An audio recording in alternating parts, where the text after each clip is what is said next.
Today, we meet a designer whose work has redefined sophistication and function in equal measure. Jack Ovadia, the principal of Ovadia Design Group, has been shaping timeless interiors and architectural spaces since 2010. Known for daring innovation and a devotion to client experience, Jack's designs range from high-end residential and hospitality to inspiring community projects around the world. Let's explore the story behind his success, his inspirations, and what this moment means for his career and the future of Ovadia Design Group. This is Beyond the Design with Jack Ovadia. Well, Jack, welcome to the show. Thank you for having me. Absolutely. Well, Brooklyn born and raised. How did your upbringing influence the way you see design and architecture today? So a few different things. Being from Brooklyn really taught us and myself how to maximize space. We're not given a lot of space. The houses are on top of each other. They're really close. So we really had to learn how to maximize space on a whole nother level. So definitely part of it. And then, going through that, a lot of families are born in Brooklyn. A lot of families are raised in Brooklyn. So our projects are really based off of, family living, family style life. So it allowed us to not only make things beautiful, but also allow our projects to have a family-oriented vibe to it. So, growing up around families, whether it's the community that I grew up in or the projects around in the area, we were always enticed to just make comfortable, welcoming homes. Mm-hmm. Do you remember the first moment you realized the design world would be your calling and your direction to go into? Growing up, I had no idea about the design world. Everybody comes up with my mother was an artist, my father was in construction. Exactly. For me, no, it was none of that. I was a regular guy doing regular things in high school. All I cared about was going out and what was I doing on Sunday for lunch. That was what it was. Until I went into the college guidance counselor's office and she's like, "So what do you want to do in college?" And I'm like, "I don't know. What could I do?" She goes, "What kind of talents do you have?" I said I could draw, I could cook, and I was good in math. So she was like, "Okay, that's great. Do you want to be a aerodynamic engineer?" And I'm like, "What's that?" She's like, "A plane designer." And I'm like, "No, I don't want to be a plane designer." So we went into culinary arts was an option. And then she spoke about architecture. I had no idea what architecture was. And I'm like, "Okay, yeah, sure. Sounds like good. I might like it." Went into a college that offered me all three things to do. You can take culinary arts, you can take graphic design, you can take architecture. I applied to the school and got accepted. And I remember when I walked in there day one and I was like, "Hi, I wanted to try 3 different majors." They put me in an architecture major. And I'm like, "No, but I want to try all 3 things." Like, "You can't major in 3 things. You only major in 1 thing." He got one brain. You got one. So I'm like, all right, I'll stick to it. And it was because of my mother that I stuck with it. I was about to drop out. It was a lot of work. And, within the second semester, I was like, "I think I'm out of here." I remember it was yesterday. She was working in a store on 5th Avenue in the city. We were outside and I was just crying that it was just too much. And she just gave me the motivation to keep with it. And I stuck strong and pretty much the rest is history. You saw your path ahead of you. Well, you've said that placing the client experience at the forefront is key in this industry. How do you make that sure, or how do you make sure every project feels as personal as it is beautiful? Oh, so to make every client feel special is really important. So I first start with listening to what the client, really spending a lot of time within the beginning of the project, listening to them, understanding them, finding out what they want, what are their needs, what are they looking for, and really, make the project about them. Well, we want to do great design. It's their house that we're designing, or it's their restaurant, or it's their community center. It's theirs. We'll put our touch on it, but I really want to make it about them. And I really make it important to let them know that from the beginning of the project. So when we start, we go through that essence with them. We interview them. We meet their kids. We ask them about their kids. We ask them how old their kids are. We ask them what they like to do, and really try to get that friendship relationship with them, not just designer relationship. It is a service industry, but I find when you really start to like make the experience special and you make it about them, then in return it comes back and it becomes about you. And one of the things I did was I always answer my phone all the time. It's important. Clients always complain that people don't answer their phone calls or you're too busy. No matter what, my phone is attached to me and I'm always available. I kind of, people say, oh, how do you then go separate your work-life balance, etc.? It's a kind of crazy thing.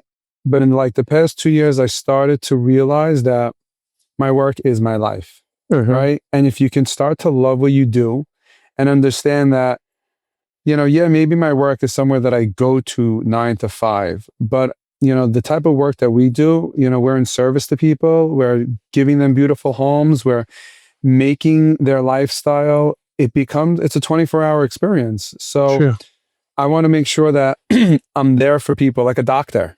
I'm the doctor for their house. That's what we're doing, so we got to be on call, and really letting the client feel and know that.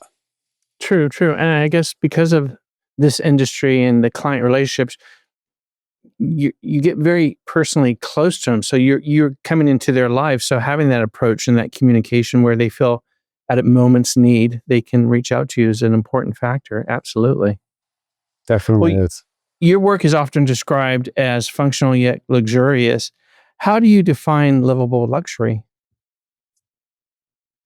Livable luxury is, to me, not making a museum. I always grew up with my grandmother had that room in the front of the house that we weren't allowed to go into. Right. So it always stuck as me as like, we can't go there.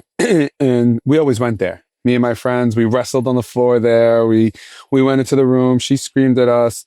So I guess, growing into understanding that we have to make things beautiful, but also durable, whether it's a selection of fabrics, whether it's a selection of materials that we use, designing furniture. You'll see a lot about coffee tables are not hard surface coffee tables. They're Ottoman-like, soft corners. Because we're dealing with so many growing families, we were forced to have to design a lot of custom furniture that allowed a little kid running around the room, maybe hitting their head or getting hurt, everything to be comfortable. A lot of space around where people can walk, not feel congested, and just making you feel cozy and comfortable. So like, for example, a lot of designers do an amazing job of selecting beautiful pieces of furniture. We put that more into the walls and the architectural elements of the house, rather than the unique pieces of furniture that you can't touch and sit on. Because you're not going to touch the walls, you're not going to ruin the walls. Yeah, and kid my color on the wall. That happens all the time. Thank God for vinyl, good wallpaper these days. But we try to make it very cozy, comfortable, welcoming, and not feel so museum-like. What role does your architectural training play in how you approach interior design today? Wow. So I think it's everything. It really is. And I use that as a big selling point when people come to hire us. We are able to really handle projects from space planning all the way towards, decorating and completion of the house. So the space planning really adds a certain element. We're not just walking around and saying one color and do this and do that, but really diving into the details. The same goes when we're designing a piece of furniture. Really so many cool architectural elements that maybe I've taken from buildings that I've seen or things that I've learned when I was in school, and really using that architectural element as inspiration for pieces of furniture. Mentioned before, when we're doing wall features, how the crown molding interacts with the floors, really being able to go to a job site and talk to a contractor. Because of that architectural background, I know how the building's built. I know what to look out for. I know what to watch for. And it really kind of helps with all of those things that I have to deal with in the project. And then the analytical thinking. A lot of people say, creative people don't have such great analytical thinking. They flow. But the analytical thinking, which really helps on the business aspect. I'm able to sit down in a room with a husband and wife, work with the wife on the creative part, but then really sit down and possibly talk to the husband about the financial aspect of it. We get a lot of comments saying, wow, you don't see so many designers who are so great on the business aspect as well as on the design aspect. And I really blame that, I really give that credit to the architectural element, really trying to figure out solving puzzles, thinking, critically. And so it's really been a very good thing for us and myself. Absolutely. Well, you've built Ovadia Design Group into an award-winning practice. Thank you. What do you think has been the most defining project for your firm thus far? It depends how we want to define defining. So you're asking me that question. To me, it's which projects. Some people might even make it their greatest and biggest projects. To me, it's Or the more first one you got paid for. exactly. So to me, it's the two or the one that kind of catapulted, and I saw the fruits of the labor. So there was a project that we did in Brooklyn. It was about 20 years ago, and it was our first next level luxury home. I call it like not like a mansion, but it was the first luxury home. I was a couple of years into the business, and somebody had a designer that they were working with for about 2 years. They were not happy. They heard about me. They, were already so invested with that guy. So they were on a little bit of they didn't want to feel like they were overspending twice. So they kind of gave me a chance and they rolled the dice. It was about a 12,000 square foot house. Typical project would take you about 4 years to build. Budget was at that point felt like unlimited at that time. And we designed, finished, and delivered the project in 18 months. And everything was custom from soup to nuts, from every element. And that really put us on the map for kind of, I'll call it next level design. And that really gave us so many openings. And, we saw the results from that over the last, 10 years. Fast forward 10 years, the same client sold that house and wanted to move post-COVID to more of a suburban area outside of Brooklyn, going to Jersey, and they asked to build their second house. So now magnify what you did 20 years ago to today's budget, today's size. That project now I can see is going to take us, we just finished it about a month ago, is going to now to just do the same thing, but kind of on steroids for us. Really, hopefully bring us to the next level. Because we've never had that bigger and better, exactly. And then through that kind of relationship, so many other things opened up. Doing that person's house, delivering it, that was the catalyst to really where everything went. And, that's why I say you try not to burn bridges, because even if you deliver a great project, there's a lot of great projects out there, but it's the kind of memorable experience that we gave that got that client to recommend us. His second project, he wasn't even going to hire us. He wasn't, because we were the guy that was, okay, he did my house 20 years ago. They still remembered me as that entry-level designer. And I happened to have been out one night and I saw him at a restaurant, and we were just talking. He's like, "Oh yeah, I'm building a new house in Jersey, and I'm going to use this architect and this designer, this new famous architect that everybody's using." And I'm like, "Oh no, we do architecture now. We could do the whole package for you." He's like, "Really?" Out of sight, out of mind. He didn't remember. When he came home, he called me up the next day. He goes, "We want to use you for our project." I spoke to my wife, and she said, "How do we not want to use him? Right. He gets us. He understands us. He was there for us. He's going to pick up the phone when we call him. The other guy's famous, or the other guy's, new. We want somebody who's going to really hold our hand through the process and not, treat us differently than we've normally been used to being treated." So those two projects have really been the one that I feel has defined or has been the most defining for us. Well, you have such a diverse portfolio. A lot of designers just stay in one field, but you've kind of spread yourself across multiple sectors, which is amazing. And it's incredibly diverse, from homes, restaurants, community projects, even a children's hospital. How do you keep your design voice consistent while working across so many different sectors, and how those design is actually applied? So what I find is that the way we have our office sort of structured up, we're very collaborative. We're very open-minded with each other. We don't mind a residential designer once in a while taking on a commercial project or working hand in hand with our commercial division to bring kind of that element of coziness, that element of luxury into our projects. So when you kind of have different outputs coming from different sectors of the company, we're able to kind of feel that level of consistency throughout, which is really nice. And we always want to keep challenging ourselves. So it's, how can we be more innovative? How can we bring something new to the table? How can we outdo our last design, but also start to still feel Ovadia? Mm-hmm. That makes sense. Yeah, because challenging, I think, is a key aspect in this. And also my training. Sorry to interrupt you, but my training was part of it. Yeah. I was like, this is your show, Jack. I'm on your show. Also, I guess my training on how I got there also is, thinking about it. Since you asked me the question, I was thinking is that, most people, when I started my career right out of college, I worked in a residential firm. Then after working in a residential firm, I went to go interview in a very prominent residential firm, but then I also went to go interview in a commercial firm.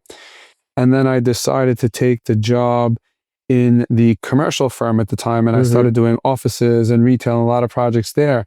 And then I bounced back into the residential, and then I got hired by a real estate developer to do work for him. So I think also a lot of the experience that I had from before in the past opened my mind to know that anything is possible. True.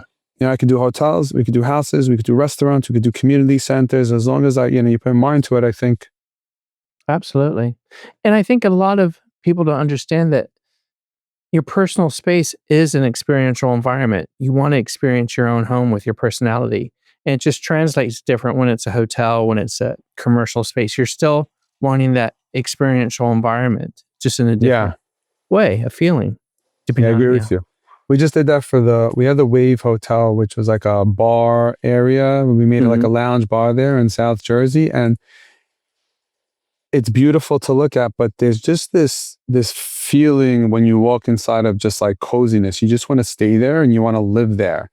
And I felt it the other day when I walked in, and I'm like, wow, this almost feels like one of the residential projects that we would design, but just more on a hospitality level. So I like it's like you said, it's just really bringing that coziness into these environments. People want to come to them and stay in them, not just walk around and look at them. True. And I think people, when they go to hotels, they want to feel like it's their own personal space, but they want something different too. You know, they want to feel comfortable in it. Well, and that's where it goes back to like you said, individuality earlier. That's what it comes back to. Yeah. Well, how important has collaboration been to your success with your team, your clients, and industry peers? Collaboration's everything. It's everything. One is, you can't do it all yourself. Right. It's impossible to do it all yourself. I can't be at more than one place at one time. So, I try to give as much collaboration myself internally to the people who work here in our office, so that when they go out, whatever was mentored to them or whatever was given over to them, that presence of whether it's myself or the company as a whole is within that meeting that they're in. So collaboration is really important.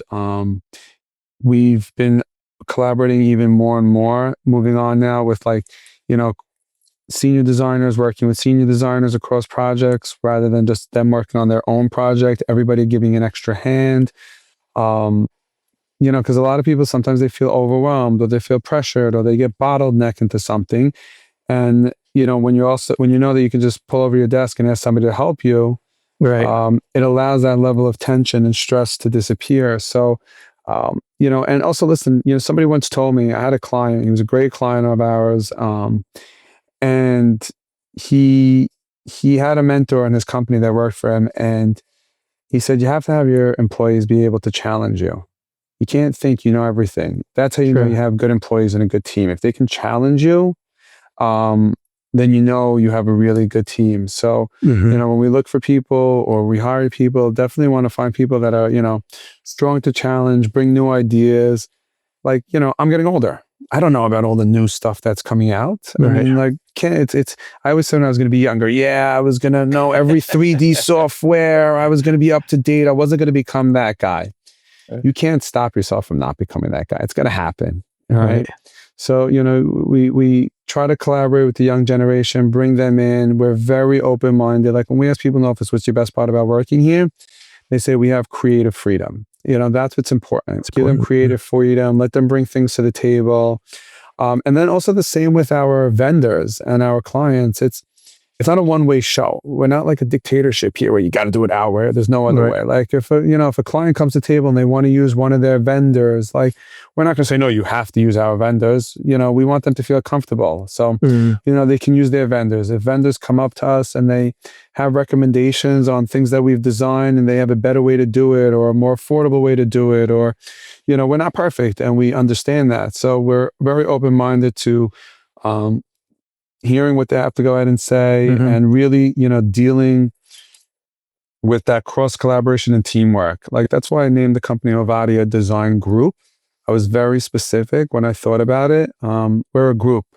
It's not just me, singularity with my own name. So it was really important for me to go ahead and do that. And then just allowing the employees to own the process. That's really important. If they don't have ownership, then they don't want to go ahead and work on things. And then they don't grow because they don't think that they're learning or challenging themselves or taking risk as well. And if they don't grow, we don't grow. Exactly. It's all on you at that point. It's all on us. Well, you've hit the highest mark, and congratulations on being selected for the Kips Bay Decorator Show House. Yes. Oh my God. What does this milestone mean to you personally and professionally? Because it is the cherry on the top of the cake that a lot of designers try to strive to participate in. So for many, I've been to so many show houses. We've done a lot of different show houses, and I've been to Kips Bay so many times. And through your mind, you always say, oh, I'm never going to get here. How am I going to get here? What is it going to take to get here? What is it going to cost to get here? Right. What do I have to do? What am I going to do? And when it happened, I just couldn't believe it. I was like, what? Did this just really happen? And it kind of felt, imagine being this little nobody college basketball player playing Division 2 or 3 basketball in Brooklyn for Lincoln High School, and you're making the NBA. Like that's kind of what it felt like. It was pretty surreal. Super, super exciting about it. But, so it just felt great. It really feels good. And you don't realize how rewarding it is until they announced it. And then it's just like, whoa, this thing is big. Crap, what do I do now? I guess we could talk about that. Yeah. But, it was really exciting. So we're very excited to see what's going to happen. And this is going to be for which one coming up? This is for Kips Bay, New York's 50th year anniversary show house, and it's coming out at the end of September. So we're really excited. We've been working around the clock on this one. It's been... Well, thank you for taking the time to speak to us. I'm sure you got a lot of work ahead.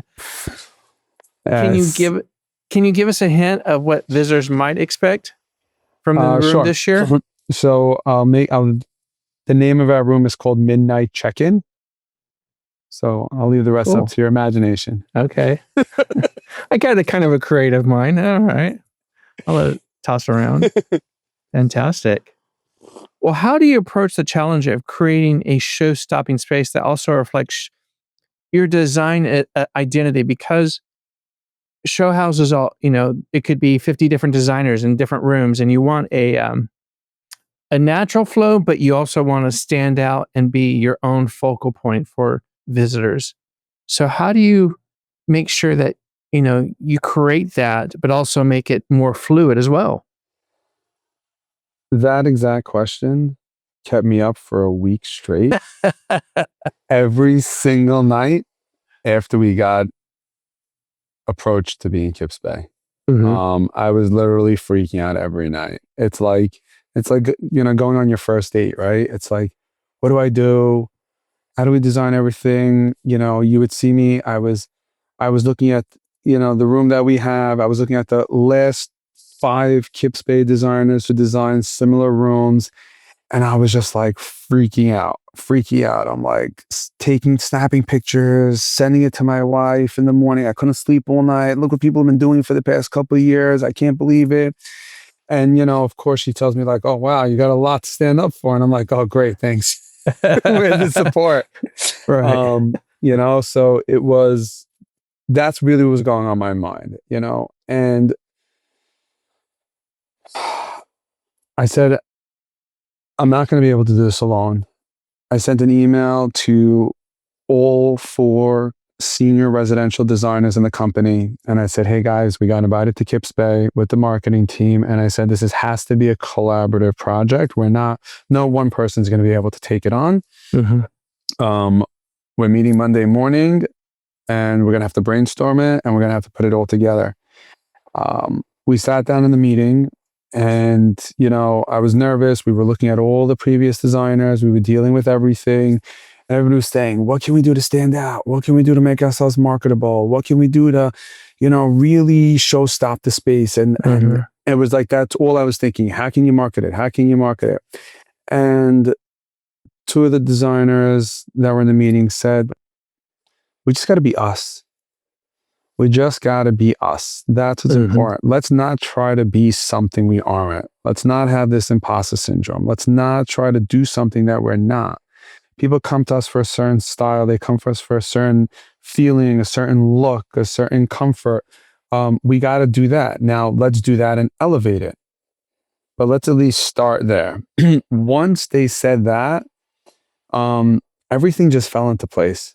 Everything, like we stopped trying to be something that we weren't. And we let that other person, who we looked at before, whether it was last year's house or 2 years of house, and that person was about color. We're not about color. We're about, sexiness. We're about luxury. We're about sophistication, timeless, and then collaboration with our vendors, self-expression, identity. That's kind of, all those elements that we, I guess we spoke about, and we're going to bring it into our project. So, through that, we really collaborated with amazing vendors. We came up with a concept idea, and then just everything fell into place after that. The carpet vendor ended up having the perfect element that worked for our design.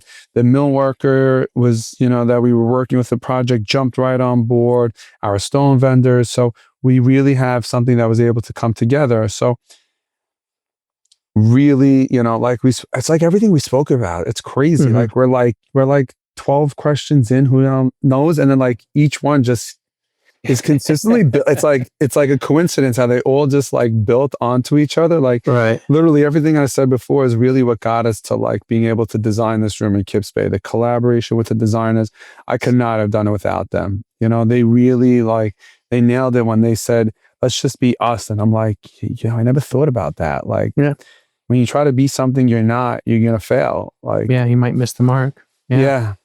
So, what stage are you at now in the process? We are, it's funny. I thought about it last night. It's funny you said that. Literally thought about it last night. It was like the perfect time. We actually yesterday had our office summer day off where we kind of like get the whole office together. We, hang by the shore, and it was really nice. And going into that, I was like, wait, we're in a great place with Kips Bay. Like, we finished the design, we sourced everything, everything's been completed. So now we're just in the waiting game. Like, now it's just got to get done. All the vendors got to work. We got to follow up. We got to manage them. But, we're not sourcing anymore. We're not designing anymore. We're not picking anymore. And now we're just, getting it done. So it's definitely a lot of stress off our shoulders for that aspect of it. But let's see what happens next. Sleepless nights for Jack. What's the opening date? So many dates are flying around. I think it's somewhere around the 28th or the 29th of September. Okay. All right, perfect. We have to be done on the 19th. Okay. All right. I believe this episode will be aired right before it. So perfect timing. Great. Perfect timing. Kind of go in a different direction. You've been deeply involved in philanthropy projects like Design on a Dime and the Hamptons Designer Show House. Why is giving back such an important part of your journey and the firms being involved in that?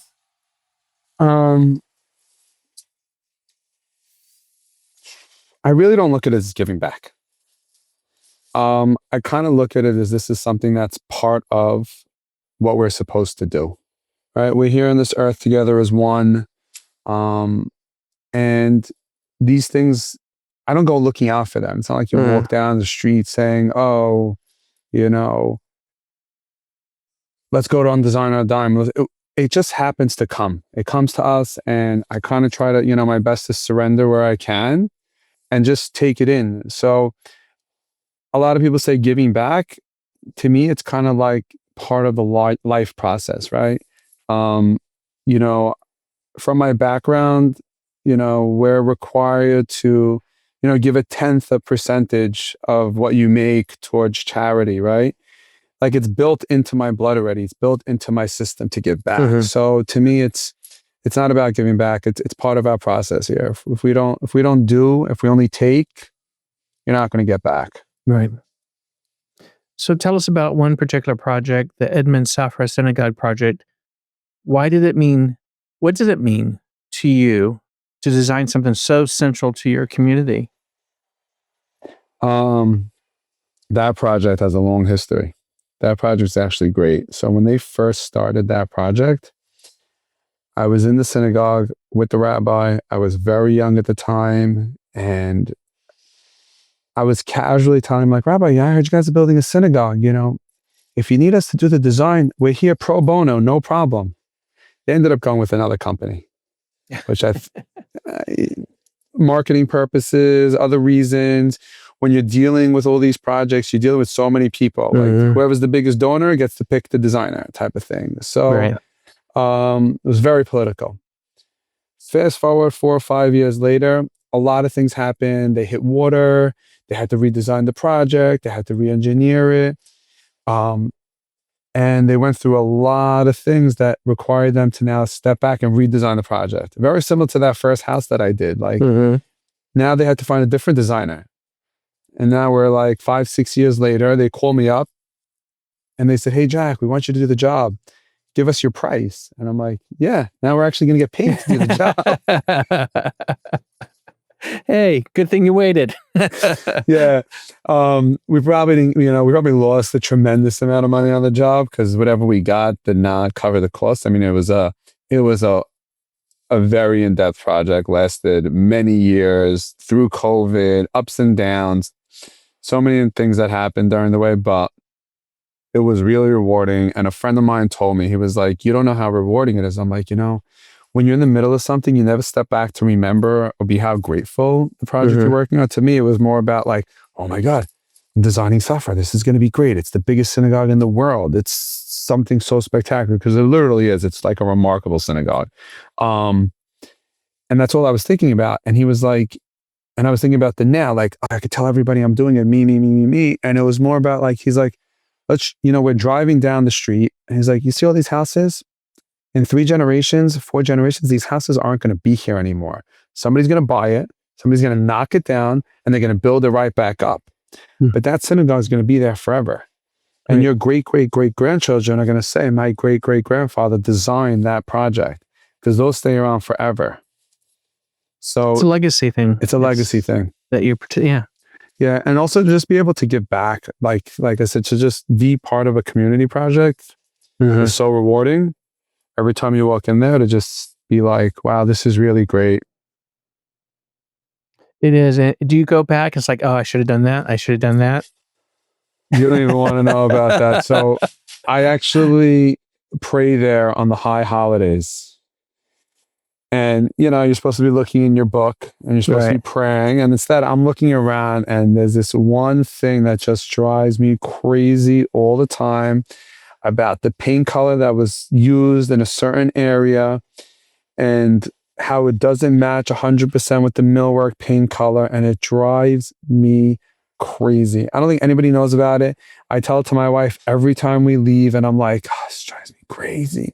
She's like, wow, you think anybody notices it? So yeah, I definitely walk around all day criticizing. I guess we always look at the glass half empty, but True. still a long way to go there. I mean, Right. a couple of details here and there. Every year they'll raise a little bit more money to add another element to it. So Fantastic. yeah, it's a great project. It was really and we've, gotten so much business out of it, which is great too. Well, tell us a little bit about some of the other projects you're working on. Oh, what are we working on now? So we always have our standard residential projects that we're doing. Takes up about 60% of our business, 60 to 70%, which is ground up luxury homes, South Jersey, Brooklyn, things of that sort. But we also have a community center in Long Island in Great Neck, which it's a massive size project. It's taking a community center, an early childhood school, and a synagogue like Suffolk and combining it all into one building. Oh, So we're working on that, which is really spectacular. We have a huge development projects, which really grew. It's about 5 buildings in Seagate, New Jersey, which is really nice. We're very excited about that.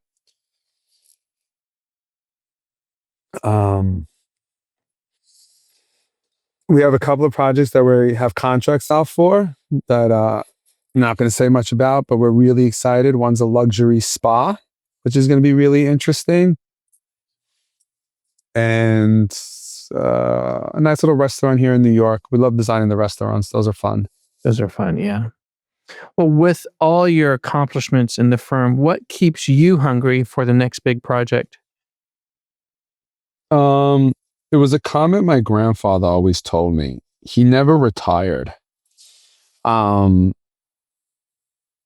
Because once you check into that old age home, there's only one place to go after that.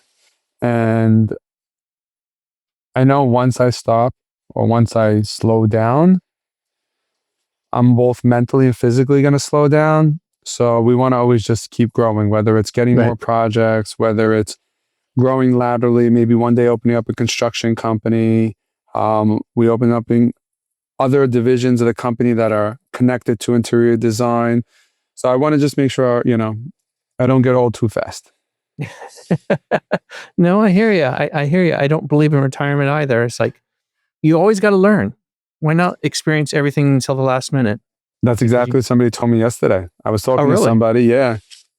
And, I do a lot of spiritual growth, mental health growth, things of that sort. I have a whole nother thing that I do on the side, in addition to what I'm doing here. And somebody came up to me on Sunday and they were like, Jack, you mastered this thing that you were doing. Or it was just this mental refocusing and structure, like changing the person that you were to being a new person. And he's like, I've seen you go through that journey and you've mastered it. And, I was talking to somebody about it last night. I was like, you never really master it until you die. I mean, it's always going to be growth the whole entire time. So once you think you figured it out, the universe, God, whatever you want to call it, throws a whole wrench at you. And you're like, oh, I do not know what I'm talking about. Right. I know nothing. Yeah, they throw us those little loops. Like, okay, I know nothing. Nope. Well, there's always that reset in life. You have to reset and just give everything a fresh start because tomorrow is a new beginning. So it just continues to grow. You got to continue to grow. You never know where you're going to be tomorrow. So you just got to wake up every day, getting ready to challenge whatever's, thrown at you.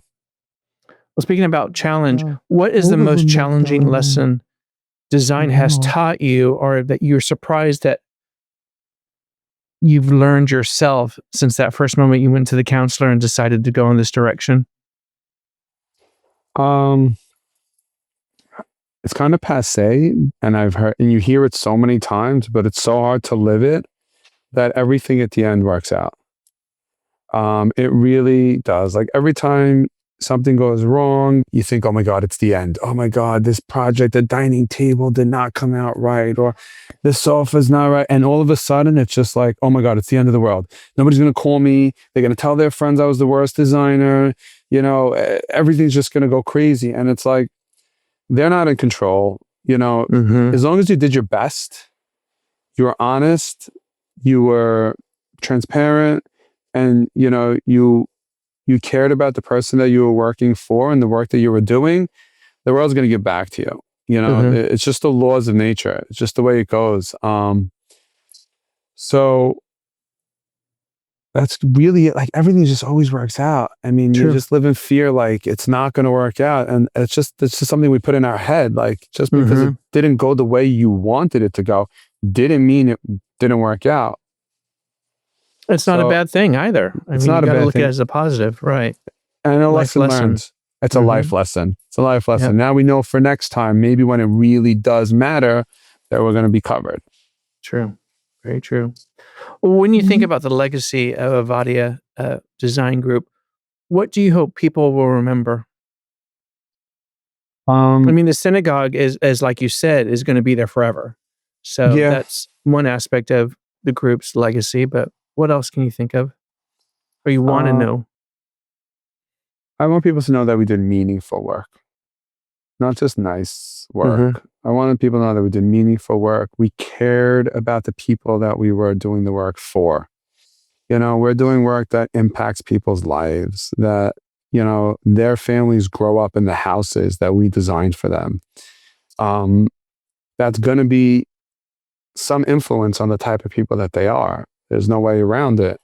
So, I want people to be able to say, Ovadia Design really did an amazing project for us.